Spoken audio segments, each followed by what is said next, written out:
C'est une première mondiale. La Chine a mis en service des taxis volants autonomes.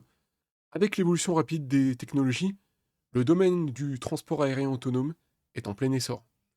Récemment, l'entreprise Yang a franchi une étape décisive en obtenant toutes les certifications nécessaires pour le développement commercial de ces véhicules aériens autonomes. Cette avancée marque le début d'une nouvelle ère dans le transport urbain, promettant des trajets plus rapides et écologiques. Pourtant, alors que certains pays peinent à mettre en place ce type de transport, d'autres, comme la Chine, semblent déjà prêts à les accueillir dans leurs cieux. Le rendez-vous manqué des Jeux Olympiques de Paris 2024. Les Jeux Olympiques de Paris 2024 étaient attendus comme une vitrine technologique, où les taxis volants auraient pu démontrer leur potentiel. Néanmoins, le ciel parisien est demeuré sans ces appareils futuristes. Le groupe ADP et Volocopter, qui collaboraient pour introduire ces taxis volants, ont dû faire face à un obstacle majeur. Le manque de certification des moteurs à temps pour l'événement. Cette absence a été ressentie comme un échec notable, car ces véhicules auraient pu révolutionner le transport urbain en proposant une solution efficace et écologique pour désengorger les rues de la capitale française. J'ai vraiment l'impression qu'à chaque fois, on a des obstacles réglementaires par rapport aux pays comme la Chine et les États-Unis, et après, ils nous mettent des décennies dans la vue sur des innovations technologiques. Dites-moi ce que vous en pensez dans les commentaires. Malgré cet échec, l'idée de taxi volant à Paris a suscité une immense curiosité et a mis en lumière les défis réglementaires et technologiques auxquels sont confrontées les entreprises qui innovent dans ce secteur. La possibilité de décollage et d'atterrissage vertical aurait pu transformer la mobilité urbaine, mais les obstacles réglementaires ont retardé ce rêve d'un transport aérien urbain accessible à tous. Les taxis volants prennent leur envol en Chine. Contrairement à Paris, la Chine semble prête à avancer à grands pas avec l'introduction de taxis volants dans ces villes. Guangzhou et Hefei seront les premières villes à expérimenter ce nouveau mode de transport, grâce aux autorisations obtenues par Yang. Cette entreprise chinoise a obtenu le feu vert de l'aviation civile pour exploiter ses engins volants commercialement. Les appareils 100% autonomes et électriques peuvent transporter 2 passagers et promettent de révolutionner la mobilité urbaine en Chine. La mise en service de ces taxis volants marque une étape significative dans le développement du transport aérien de passagers en Chine.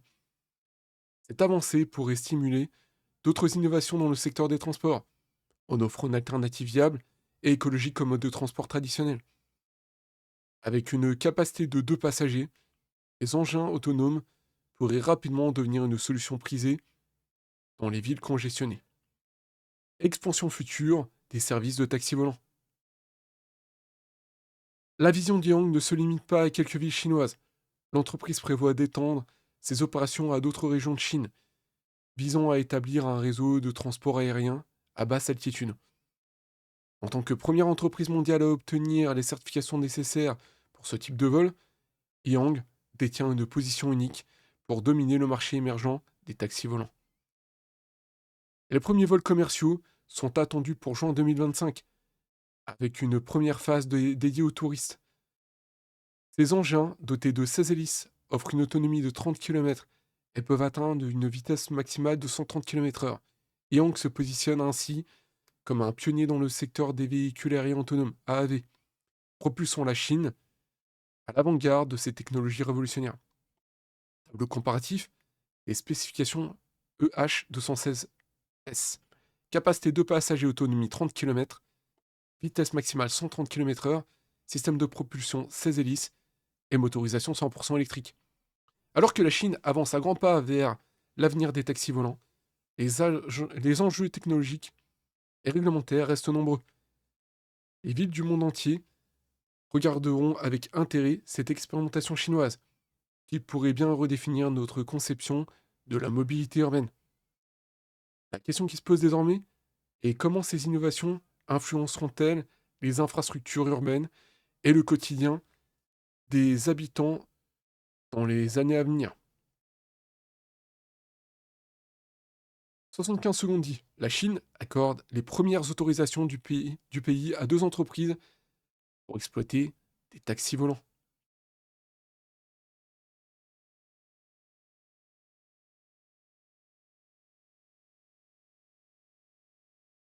Ça donne une petite idée du futur, quoi. J'avoue que je flipperais de monter dans ce genre de truc. Imaginez, il y a un problème technique. Admettons, vous passez en pilote manuel, il faut savoir piloter ce type d'engin.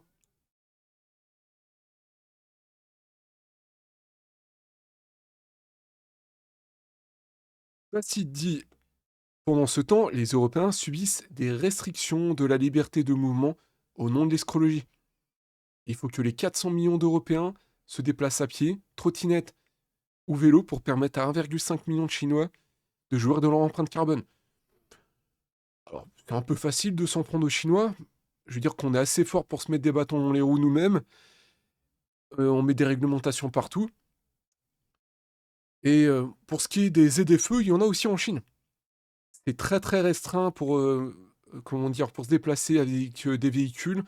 Par exemple, il y a certaines villes où il est impossible de circuler avec des scooters, comment dire, thermiques. Alors, je ne sais pas si pour les voitures.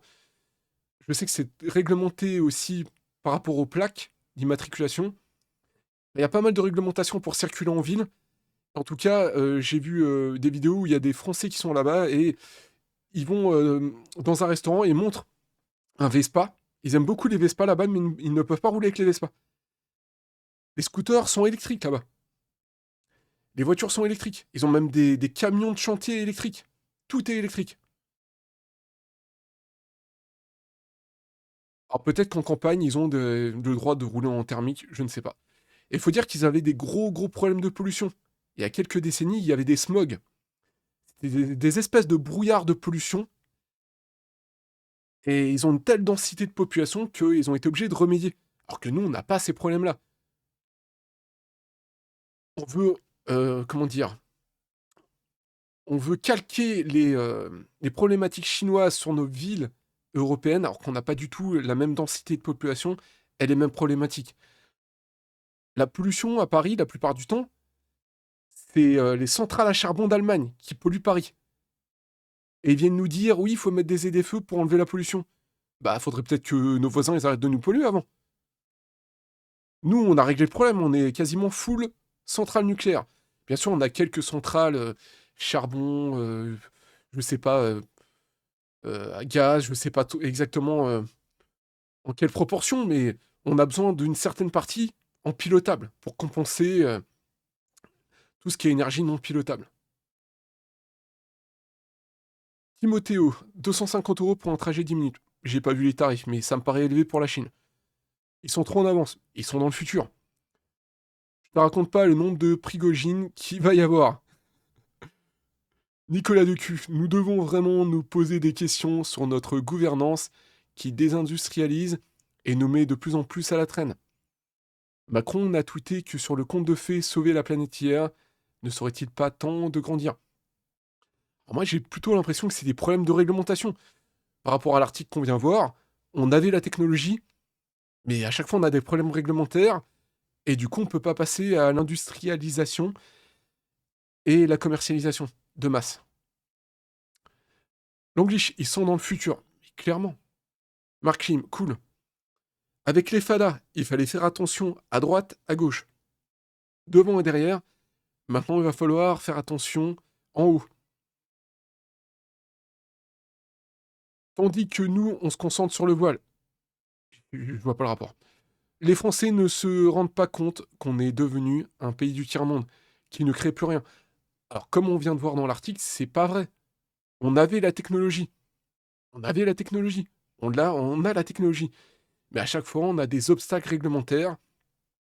On a des politiciens qui viennent mettre des bâtons dans les roues aux entreprises.